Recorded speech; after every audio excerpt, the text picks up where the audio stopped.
My first guest this evening anchored the Today Show for 15 years and just recently began his new show, Public Eye, with Bryant Gumbel on CBS. Please welcome Bryant Gumbel.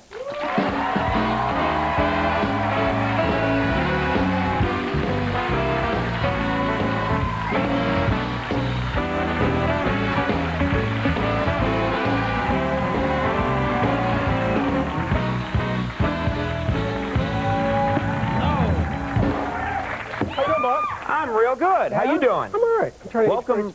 Yeah, welcome back to NBC. Thank you. Is this your first time back since leaving? First time on the air. Yeah. At NBC. Right. I've been back in the building once or twice, seeing friends and doing things, but stealing office supplies. stealing office supplies. Yeah, I know how Andy saw him. They have good Sharpies. Oh, Good Sharpies. Yeah. The fine points are okay. the ones that smell like fruit.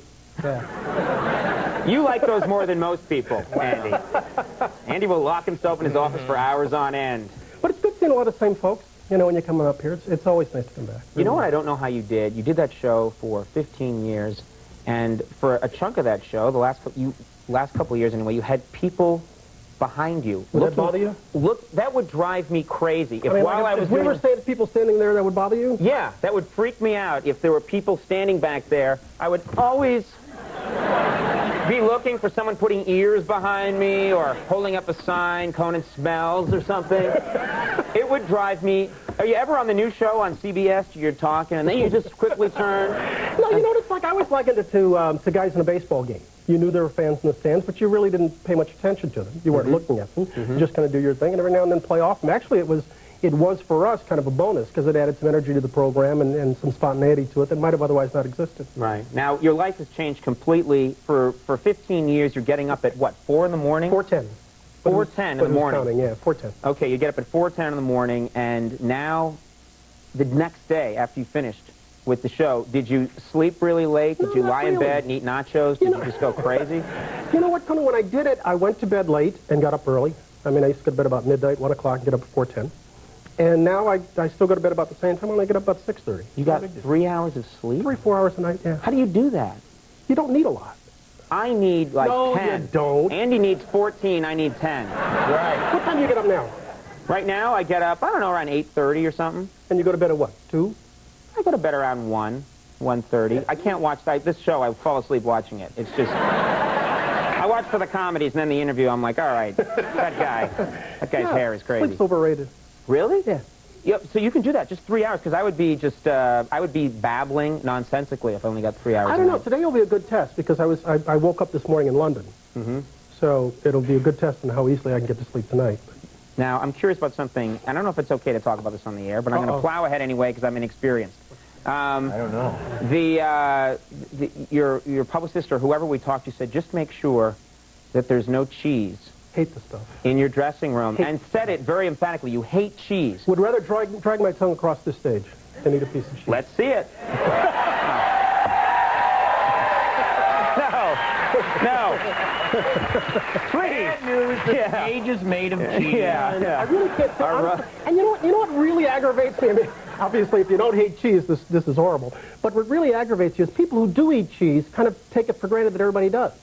Like if you're on a plane, all 4 of the entrees or all of the entree choices all have a bit of cheese on them. They don't note it in there. They just kind of throw it in thinking, oh, everybody eats cheese. Don't worry about it. Did you have a bad cheese experience early on? No. No? Just don't like the stuff. Really? And do you? And I'm not a picky eater. I mean, I've eaten some weird stuff. I know. On the Today Show, part of your job was doing demos and stuff to eat something really strange that someone's made. I ate a live caterpillar once. Really? On the air. Why? Ooh. It wasn't even part of your job. It was during a commercial break. No, what happened? Look at that! Oh, we're back. There was a guy who was on. He was talking about mining alternative sources of protein on Earth, and he took out these caterpillar, and he said each one of these caterpillars has as much protein as 3 shrimp. So I said, "You're not going to eat one, are you?" He says, "If I do, will you?" And I said, "Sure." And so I threw it back. Really? Yeah. You could have pretended to. That's where I would learn to palm something and go, let's do it. And then, hi there, quiet, get down in there.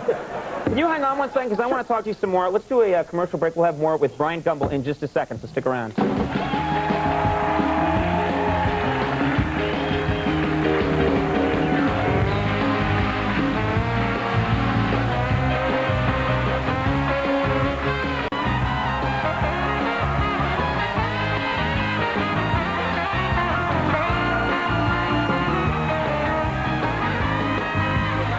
We're sitting here with Mr. Bryant Gumbel. Bryant, I've seen you, of course, I've always seen you on the air, but the times I've seen you off the air, too, and tonight, you're a great dresser. You put a lot of care and work into how you dress. Is that fair to say? I put a lot of care into the clothes I pick out. But once they're in the closet, no, I don't really exercise that much care. I mean, I throw them on in the morning and really don't pay much attention the rest of the day. I'm sorry, I hate to disagree, but I read in an... I'm trying to run the show a little more like 60 Minutes or something, but I read in this article that it's very important to you that things match, and that you even try and match the underwear. No, not true. But I did not read the manual about only white underwear. So, you go for various colors and patterns of underwear? Not patterns. Colors. Really? Colors are fine. What, do you only have white underwear? I have underwear with my show logo on it, but... You don't have white underwear? Yeah, I have white underwear, yeah. That's it? No, I have other colors, too. Yeah. But do you ever get crazy with it, or no? It's pretty, you know... What do you mean? Do I have chartreuse underwear? Yes, that's the question. No, Admit it, you have chartreuse underwear. No, I don't have a pair of... Answer the question. No, I don't have a pair of lilacs, no. Nothing like that. No, I mean, it's pretty I common. like this thing. What is that? It's connected to my nipple ring. There